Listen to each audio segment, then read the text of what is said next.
यहाँ आप लोगों को ऑन रिकॉर्ड भी मैं बता देता हूँ, मुझे ये बात भी पहुँचाई गई है कि इस दफ़ा अगर तुझे पकड़ेंगे तेरी ज़बान ख़राब कर देंगे, तो फिर तू बोल नहीं सकेगा। सुबह फांसी दे दें उन सारों को जिन्होंने आज तक तौहीन की है, लेकिन सारों को इकट्ठे फांसी दें। अगर आपका कानून सिर्फ कमज़ोर को मार सकता है ना, तो मादरत के साथ वो कानून नहीं है। कानून प्रोटेक्शन के लिए बनता है, मारने के लिए नहीं बनता। सज़ा देने के लिए बनता है, यानी उनको जो ताकतवर होते हैं उनके खिलाफ एक्चुअली आप बनाते हैं ना। ताकतवर जब कमज़ोर को दबाता है तो उसके लिए आप कानून बनाते हैं। अगर ताकतवरों के खिलाफ आपका कानून काम नहीं कर रहा और कमज़ोर को दबा रहा है, उसको मार रहा है, उस पर टॉर्चर कर रहा है और उसको मौत के मुंह में ले गया है, तो फिर आप रिव्यू कीजिए, आपकी पॉलिसी ठीक नहीं है। सुबह फांसी दे दें उन सारों को जिन्होंने आज तक तौहीन की है, लेकिन सारों को इकट्ठे फांसी दें। हम भी देखें ना, जिन्होंने पहले किया उनके साथ आपने क्या किया और जिन्होंने अब किया उनके साथ आपने क्या किया। ये कंटेस्टेबल केस है, वकला ये कहते हैं, चलें वो लड़ लेंगे अपना केस। लेकिन मेरा सवाल ये है कि इससे ज़्यादा जहरीला प्रोपेगेंडा करने वाले लोग अगर बाहर हैं तो क्यों है? सवाल मेरा ये है, क्या आपने उनके साथ ऐसा सलूक किया? नहीं किया।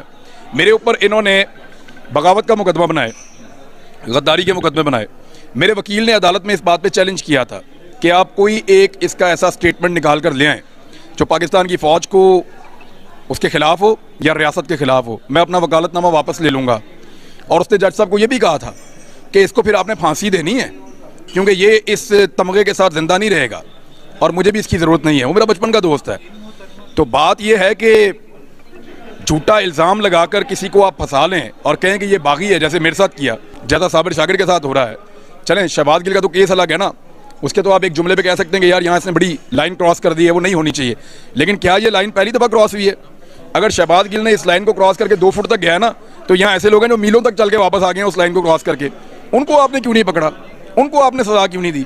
उनको आपने उल्टा लगा के डंडे क्यों नहीं मारे? उनको आपने बैद के डंडों के साथ मार मार के निशाने इबरत क्यों नहीं बनाया?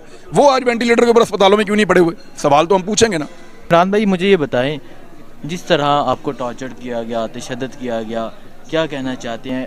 कसूर क्या था आपका जो इस तरह किया गया आपके साथ, जो डॉक्टर शहबाज के साथ किया जा रहा है, मजीद साफ़ियों के साथ किया जाता है? मेरा ना, देखें, मैं आंख का तारा हुआ करता था, आजकल कोई और लोग आंख के तारे हैं। बात यह है, कसूर सिर्फ इतना है। और देखें, ऐसा नहीं है कि मैंने कोई उनके कहने के ऊपर कभी कोई गलत काम किया हो। जिन लोगों का आज वो ताल्लुकात इंजॉय कर रहे हैं ना, ये कल आंखों के तारे दिन में तारे दिखाएंगे, आप देखेंगे इंशाल्लाह, और ये हम खुद इसका विटनेस होंगे। मैंने उस दौर में भी जो भी किया अपनी मर्ज़ी से किया।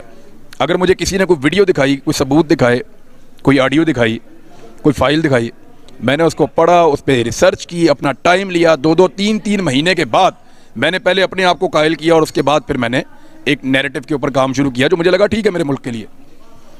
मैंने ऐसा नहीं हुआ कि मुझे आज कोई चीज़ दे दी और उसी वक्त मैं शुरू हो गया, नहीं। मैंने पहले भी टाइम लिया था, मैं अब भी टाइम लूँगा। ऐसा नहीं हो सकता कि आप अचानक कहें कि अब ये तमाशे वाले बंदर तो नहीं है ना लोग, या कोई पुतली तमाशा तो नहीं है कि आपने इधर वाली डोरी खींची और बंदे की ये वाली टांग ऊपर हो गई और ये वाली डोरी खींची तो हाथ उठ के जो है वो सर के ऊपर चला गया। ऐसा नहीं होगा। ये दिमाग वाले लोग हैं, ये सोचेंगे, एनालिसिस करेंगे, फैसला करेंगे, उसके मुताबिक फिर अपनी राय कायम करेंगे और फिर अपनी जर्नलिज्म को आगे बढ़ाएंगे। अब मेरा कसूर ये है कि मैं एकदम यस सर ना पहले कहता था तो ना अब कहता हूँ, और मेरा जो सोचने का नज़रिया है वो बहुत ताकतवर लोगों के सोचने के नज़रिए के साथ सिंक नहीं कर रहा फॉर द टाइम बीइंग।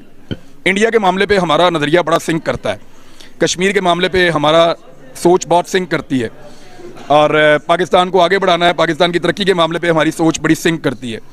बेशुमार चीज़ों पे हमारी सोच जो है वो सिंक करती है आपस में, बड़ी अच्छी बात है। लेकिन करप्ट टोला मुल्क को चलाएगा, यहाँ पे हमारी सोच सिंक नहीं कर रही, तो उसको ज़बरदस्ती करवाया तो नहीं जा सकता ना। ठीक है। अच्छा इमरान भाई, मुझे ये बताएं, जब आप पे तशद्दुद किया जाता था, सोचा नहीं चल यार इमरान हम चुप ही कर जाने हैं? सोचने का टाइम गुजर गया था मेरे भाई। सोचने, या तो सोच लो या काम कर लो। अब ये नहीं वो ये तो आप क्या सोचेंगे, हर एक की एक लिमिट होती है। यानी मेरी फैमिली की भी एक लिमिट है, मेरी भी एक लिमिट है, सबकी एक लिमिट है। मैं एक बात का तो आपको यकीन दिलाता हूँ, मौके बदलने से बेहतर है फिर मैं चुप कर जाऊँगा, बोलना बंद कर दूँगा। यहाँ आप लोगों को ऑन रिकॉर्ड भी मैं बता देता हूँ, मुझे ये बात भी पहुँचाई गई है कि इस दफ़ा अगर तुझे पकड़ेंगे तेरी ज़बान ख़राब कर देंगे, तो फिर तू बोल नहीं सकेगा। अब ये बात मेरे तक पहुँचाई गई है बाकायदा, तो वैसे भी फिर बोलना बंद ही हो जाएगा। आपकी हिफाजत करे। Thank you. अच्छा इमरान भाई, आखिरी बात, जब भी आप बाहर निकले हैं, पाकिस्तान जिंदाबाद का नारा लगाया और पाकिस्तानी कौम ने इस नारे से बहुत मोहब्बत की है, आपसे बहुत मोहब्बत की है। क्या कहना चाहेंगे देखने वालों? पाकिस्तान जिंदाबाद, और क्या कहेंगे। Thank you very much. बहुत शुक्रिया।